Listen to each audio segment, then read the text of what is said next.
दोस्तों एक पर्सनल कहानी आपके साथ शेयर करना चाहता हूं। बात है 2007 की। एक पॉलिटिशियन मुझे मिले और उस दिन आई वॉज लीविंग इंडिया में जा रहा था यूके। तो वो मुझे मिलने के लिए आए थे और उन्होंने मुझे ये कहा कि आज देश को यंगस्टर्स की जरूरत है, पढ़े लिखे लोगों की जरूरत है, and you are living India. I hope कि एक दिन आप वापस आएंगे। और वो जो चीज उन्होंने कही उसके बारे में मैं कई बार सोच रहा था और मैंने ये भी ऑब्जर्व किया है कि बहुत सारे लोग ये भी मानते हैं, और मैं इनकी इस मान्यता से एग्री नहीं करता हूं, लेकिन लोग ये कहते हैं कि जो एनआरआईज हैं, जो हमारे देश को छोड़कर दूसरे देशों में सेटल हो चुके हैं, उन्होंने कहीं ना कहीं हमारे देश के साथ एक धोखा किया। उन्होंने पढ़ाई लिखाई यहां पर की और उसके बाद अच्छी नौकरी या फिर अपॉर्चुनिटी उनको दूसरे देश में मिल गई, तो फिर वो उड़कर चले गए। लेकिन दोस्तों मेरा जो एक ऑब्जर्वेशन है, राइट, एक वक्त था, एक लंबे समय तक मेरा जो स्टेटस था इट वाज लाइक एनआरआई। तो मुझे पता है, मैंने फर्स्ट हैंड देखा है कि जब हम हमारे देश को छोड़कर दूसरे देश में जाते हैं तब हमें हमारे देश की जो कदर है वो और ज्यादा होती है। हमें रियलाइज होता है कि हमारा देश जो है वो कितना खूबसूरत है, कितना अच्छा है। और हम जब विदेश जाते हैं तब हम हमारे देश को काफी ज्यादा मिस करते हैं। बहुत सारी चीजें जो हैं फिर हमें इंडिया की बहुत अच्छी लगने लगती है, राइट। और ये भी मैंने जनरली ऑब्जर्व किया है कि पेट्रियोटिज्म जो है ये एनआरआईज में काफी अच्छा हमें देखने को मिलता है। काफी अच्छा पेट्रियोटिज्म होता है, छोटे बच्चों से लेकर बुजुर्गों तक। अब पॉपुलेशन की बात करें, हमारे देश की पॉपुलेशन जो है it is number 1 in the world. लेकिन दोस्तों पॉपुलेशन जो है ये एक बून है या फिर बेन है, ये एक शाप है या फिर वरदान है। इट ऑल डिपेंड्स कि हम पॉपुलेशन का यूटिलाइजेशन कैसे करते हैं। माइग्रेशन की थियरी को अगर आप समझेंगे तो आपको दो चीजें पढ़ने को मिलेगी, समझने को मिलेगी। एक होता है पुल फैक्टर, राइट, और दूसरा जो होता है ये होता है पुश फैक्टर, राइट। इस पर थोड़ा और ज्यादा प्रकाश डालना चाहूंगा क्योंकि एक बहुत इंपॉर्टेंट कॉन्सेप्ट है माइग्रेशन। पुल फैक्टर का मतलब ऐसा है, फॉर एग्जांपल, कि अगर शहर में एक अच्छी जॉब मिल रही है तो फिर आप गांव को छोड़कर जा रहे हैं, तो जो शहर में अच्छी जॉब है that is your pull factor. इस पुल फैक्टर की वजह से आपने अपना गांव छोड़ा और आप भारत के ही किसी शहर में सेटल हो गए। And it applies to overseas as well, कि न्यूजीलैंड में अगर एक बहुत अच्छी जॉब या फिर बिजनेस की अपॉर्चुनिटी है तो फिर आपने ये पुल फैक्टर की वजह से देश को छोड़कर आप वहां पर सेटल हो गए। शादी ब्याह भी हो सकता है। There can be many pull factors. Push factors होते हैं। पुश फैक्टर में ऐसा होता है कि आप जिस जगह पर हैं वहां पर ऐसे सिचुएशंस हैं कि आप वहां पर रह नहीं सकते। फॉर एग्जांपल, जो अभी गाजा पट्टी में रहता होगा तो उसके लिए पुश फैक्टर है वहां पर जो युद्ध है, या फिर यूक्रेन, या फिर दूसरे ऐसी बहुत सारी जगह हैं जहां पर अभी इकोनॉमिकल सिचुएशन उतनी अच्छी नहीं है। फॉर एग्जांपल सोमालिया, तो वहां के कुछ लोग जो हैं वो पुश फैक्टर ऐसा क्रिएट हो रहा है, गरीबी है, फैसिलिटीज नहीं है, कोई फ्यूचर नहीं नजर आ रहा है, तो ये कुछ पुश फैक्टर्स की वजह से लोग जो हैं वो जगह को छोड़कर दूसरी जगह पर सेटल होना पसंद करते हैं, राइट। अब मैंने कहा कि ये जो माइग्रेशन की ये दो चीजें, पुल एंड पुश फैक्टर, अब ये पॉपुलेशन के साथ कैसे जुड़ी हुई हैं उसको भी आज हम डिस्कस करेंगे। और आज की जो हमारी डिस्कशन है वो इंपॉर्टेंट इसलिए है क्योंकि we are going to talk about a latest report by World Bank, और ये रेमिटेंस के साथ जुड़ा हुआ है। व्हाट इज रेमिटेंस, उसको भी समझेंगे। शायद बहुत सारे लोगों के लिए ये शब्द नया हो सकता है। Let me throw some light on remittance first. बहुत ही ईजी है। जब लेट्स से हमारे कोई रिश्तेदार यूएसए में रहते हैं, वहां पर वो सैलरी या फिर पैसे कमाते हैं, और उन पैसों में से कुछ पैसे जब वो घर वापस भेजते हैं, इंडिया भेजते हैं, तो वो जो पैसे ट्रांसफर किए जाते हैं उसको ऑफिशियली रेमिटेंस कहा जाता है, right. So that is remittance. बहुत ही ईजी है, राइट। अब इंपॉर्टेंट बहुत है ये। जब ये पैसे ट्रांसफर होते हैं तो ये ज्यादातर केसेस में जो परिवारजन हैं, जो इंडिया में रहते हैं परिवार के लोग, तो उनको सपोर्ट करने के लिए ये पैसे जो हैं वो भेजे जाते हैं। ये एक एडिशनल इनकम के तौर पर एक बहुत इंपॉर्टेंट रोल प्ले करता है। हमारे देश के किसानों की अगर बात करें, किसान परिवार की बात करें, तो एग्रीकल्चर लैंड में ऐसा है, एज यू नो, के दादाजी के पास लेट्स से 50 बीघा जमीन थी। अब दादाजी के दो बेटे हैं, पिताजी और अंकल, तो इनके बीच में 25-25 बीघा हो गई। फिर जो पिताजी हैं लेट्स से उनके 3 बेटे हैं, तो ये 25-25 जो है it will be divided by 3। तो अब जो जमीन रहेगी एक बेटे के पास वो एक छोटी जमीन होगी। एक वक्त था जब दादाजी के पास बड़ी जमीन का टुकड़ा था, लेकिन फिर डिस्ट्रीब्यूट होते होते छोटी जमीन हो गई। अब ये जो बेटा है इसने शादी की, इसके 2 बच्चे हैं, तो ये 4 लोग हैं। अब ये छोटी सी जो जमीन है लेट्स से समवेयर अराउंड 8 बीघा, 8.25 बीघा जमीन जो है, तो इसमें 4 लोगों को मेहनत मजदूरी करने की जरूरत नहीं है। 4 में से अगर एक बंदा भी, लेट्स से पिताजी जो है वो ये जमीन को संभाल लेंगे, बाकी के जो 3 हैं, वाइफ जो है वो थोड़ा बहुत घर का काम के साथ साथ वर्क फ्रॉम होम, थोड़ा बहुत जो आर्टिस्टिक काम है लेट्स से, या फिर हैंडलूम के साथ जुड़ा हुआ, कपड़ों के साथ जुड़ा हुआ सिलाई का काम लेट्स से वो कर लिया, तो उससे जो भी थोड़ी बहुत इनकम मिल गई। और जो बच्चे हैं उन्होंने, एक ने इंजीनियरिंग की है और एक ने let's say civil services crack की है, तो बच्चे जो हैं वो अलग अलग जगहों पर काम कर रहे हैं, तो उनकी इनकम आ रही है। तो क्या हुआ, बच्चे जब माइग्रेट हो गए, या फिर ये जमीन जो है वो भले ही पिताजी के पास रही या फिर गांव में है, लेकिन अब इस परिवार के 4 सोर्सेस हैं इनकम के। तो ये परिवार जो है, ये आपको इसकी वेल्थ जनरेशन जो है वो काफी अच्छी देखने को मिलेगी। लेकिन अगर यही परिवार के चारों जन जो है वो इसी छोटी जमीन के टुकड़े पर काम कर रहे हैं, या फिर यही उनका सोर्स ऑफ इनकम है, तो यू कैन अंडरस्टैंड कि उनकी इनकम उतनी अच्छी नहीं होगी। तो same thing goes with NRIs, right, कि यहां पर हैं इंडिया में, लेट्स से 4 जन है, तो एक कोई वापस देश छोड़कर दूसरे देश में सेटल हो गए, तो वहां पर एक अपॉर्चुनिटी, तो इनकम जो है वो घर में ही आ रही है। रेमिटेंस जो होते हैं दोस्तों, ये डेवलपिंग देशों के लिए एक बहुत इंपॉर्टेंट सोर्स ऑफ इनकम है। हमारे देश में जितना फॉरेन डायरेक्ट इन्वेस्टमेंट नहीं आता है, उससे ज्यादा हमारे देश में रेमिटेंस आता है, राइट। इसी के साथ साथ हमारी जो इकोनॉमीज हैं, जो डेवलपिंग देशों की इकोनॉमीज हैं, हमारे देश की ही बात करें तो remittance plays a very very important role.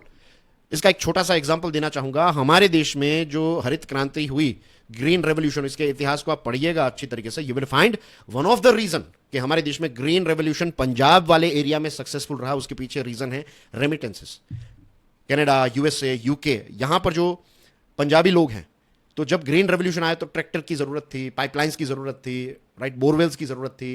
तो ये सारी चीजें, जो एक्स्ट्रा पैसे हैं, ये जो परिवार के जन जो यूएसए, यूके, कनाडा में रहते थे, उन्होंने ये पैसे जो है वो घर वालों को भेजे, और तब जाकर वो थोड़ा ग्रीन रेवोल्यूशन में एक रोल प्ले कर पाए, ट्रैक्टर और ये सारी चीजें खरीद पाए, सीड्स खरीद पाए, और पंजाब में ये सक्सेसफुल रहा। और दूसरी जगहों पर ग्रीन रेवोल्यूशन जो है वो उतना सक्सेसफुल नहीं रहा, उसके पीछे ये भी कुछ रीजंस हैं, राइट। बहुत ही ब्रीफली एक छोटा सा एग्जांपल है कि रेमिटेंस ने कितना इंपॉर्टेंट रोल हमारे देश में ही प्ले किया है, राइट। अब अलग अलग सोर्सों से पैसे भेजे जाते हैं, ऑनलाइन ट्रांसफर हैं, स्पेशलाइज्ड ये वेस्टर्न यूनियन एक्सेट्रा, और हवालास भी है, कैश भी होते हैं, राइट, ऐसे भी चीजें चलती हैं।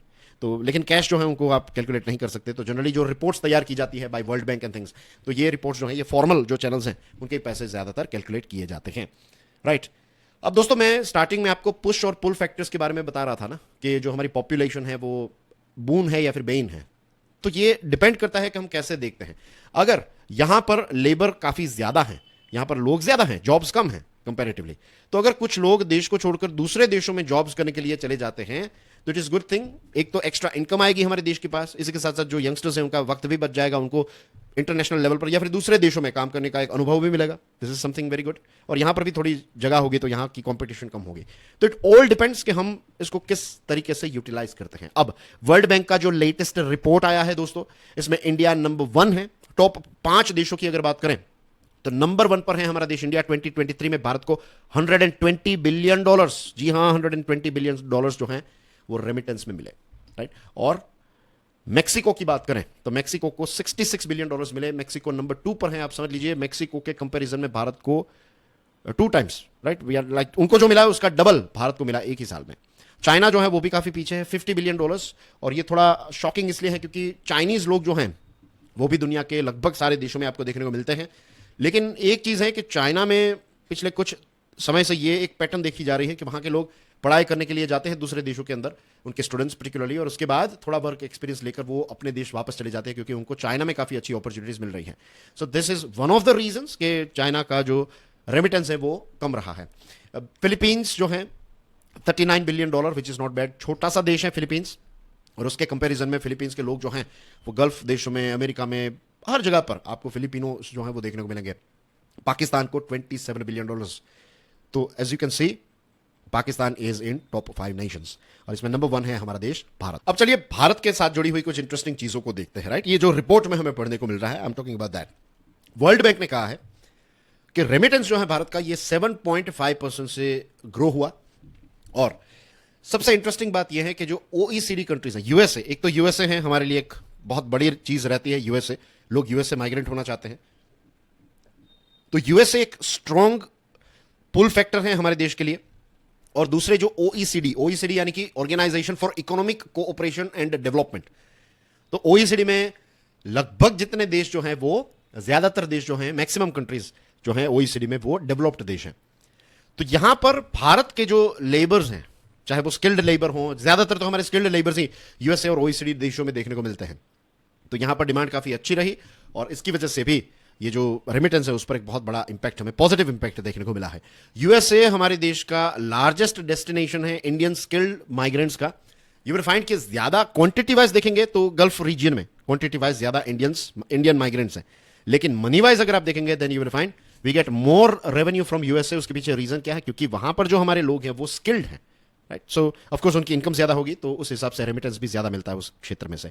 जीसीसी की बात करें, यानी कि गल्फ कोऑपरेशन काउंसिल के देशों की बात करें, तो वहां पर हमारे स्किल्ड और लेस स्किल्ड वर्कर्स जो हैं, इनकी डिमांड काफी पॉजिटिव रही, और इसकी वजह से भी रेमिटेंस जो है वो काफी ज्यादा हमें मिला है। अगर हम जीसीसी देशों की बात करें तो यू कैन सी सऊदी है यहाँ पर, right? Saudi, Kuwait, Bahrain, Qatar, UAE, Oman, ये सारे देश जो हैं they fall under this group called Gulf Cooperation Council, right? Now dear friends, Gulf क्षेत्र जो है यूएसए के बाद ये एक ऐसा क्षेत्र है जहां से हमें सेकंड लार्जेस्ट डेस्टिनेशन जो है, so it is this one, right?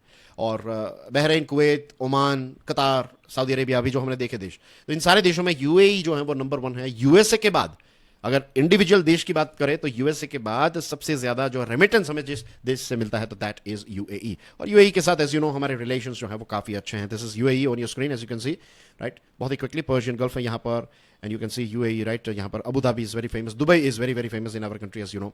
तो ये है यूएई। मैं और ज्यादा मैप में नहीं जा रहा हूं, you know UAE very well. अब सबसे इंपॉर्टेंट चीज, इंडिया और यूएई के बीच में 2023 में एग्रीमेंट्स हुए थे। इसमें बेसिकली ये था कि ट्रांजैक्शंस के लिए वी विल यूज दिरहाम और रुपीज, क्रॉस बॉर्डर ट्रांजैक्शंस के लिए।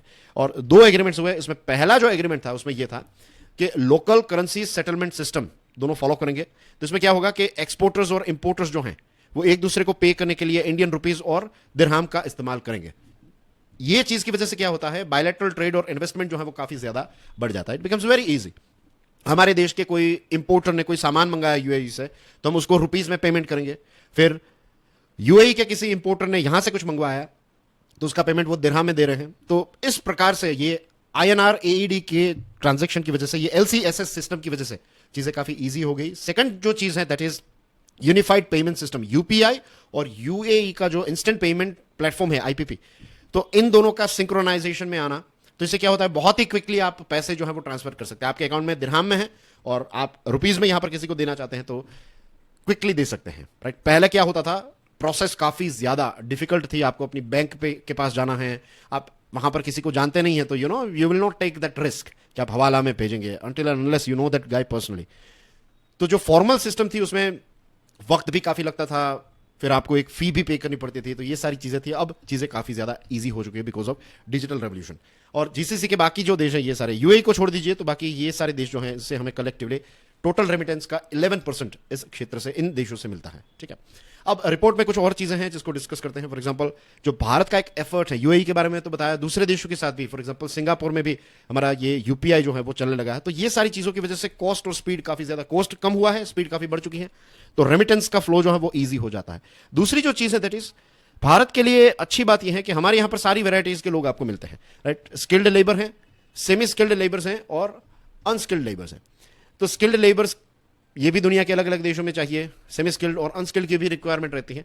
तो इसकी वजह से हमारा काफी एक अच्छा बैलेंस हो चुका है कि अगर लेट्स से यूरोप और यूएसए में अभी सिचुएशन अगर सही नहीं है, इकोनॉमिकल सिचुएशन, और गल्फ में अच्छी है, तो रेमिटेंस जो है वो हमें मिलता रहेगा। कहीं एक जगह पर थोड़ी इनकम कम आ रही है तो दूसरी जगह से इनकम हमें कवर अप में मिल जाती है। तो ये भारत के लिए थोड़ा एक बेनिफिशियल है। और एक चीज है जिसको कहते हैं managed migration. As you know, I will give you example of Japan, right? आप समझ जाएंगे। एज यू नो कि जापान में यंगस्टर्स जो है वो शादी तो नहीं कर रहे थे, अब शादी को तो छोड़ दो, टोक्यो में तो अब डेटिंग भी नहीं कर रहे हैं। तो वहां की जो सरकार है उसके लिए चिंता का विषय वो जो है दैट इज कि वहां पर अब जो बर्थ रेट है वो काफी ज्यादा लो हो चुका है और वहां पर बुजुर्ग भी काफी ज्यादा हैं। तो अब काम कौन करेगा? तो वो अलग अलग जो ऐसे देश है ना, वहां से लोगों को माइग्रेट करना चाहते हैं कि लेबर डेफिसिट जो है वो फिलअप किया जाए, और जो जहां से लोग वहां पर जा रहे हैं, फॉर एग्जाम्पल इंडिया से लोग अगर जापान जाएंगे तो यहां के लोगों को वहां पर अच्छी जॉब मिलेगी और वहां के लोगों को जो लोगों की रिक्वायरमेंट है वो फिलअप हो जाएगी। तो ये इस प्रकार की चीजें भी काफी ज्यादा अब हमें देखने को मिल रही है। That is called managed migration, ठीक है? सो दोस्तों, आज की हमारी डिस्कशन में हमने कितनी सारी चीजें सीखी है, राइट? माइग्रेशन को सीखा, पुल पुश फैक्टर्स, फिर रेमिटेंस कहां से आ रहा है, ये सारे फैक्ट्स को भी हमने देखा, क्यों आ रहा है इनको समझा है। 2023 वाला एग्रीमेंट जो है इसकी इंपैक्ट कितनी अच्छी रही, और इसके साथ साथ मैनेज्ड माइग्रेशन को भी हमने डिस्कस किया। डियर फ्रेंड्स, एक कोर्स मैंने डिजाइन किया, इसका नाम है limitless leadership. It is available on Study Glows website, do check it out. और मेरी खुद की जो चैनल है, यूट्यूब चैनल, इसका नाम है क्यूरियसली एजुकेशन, इसको भी जरूर देखिएगा। And I will see you soon. Till then enjoy your studies. God bless you all. जय हिंद।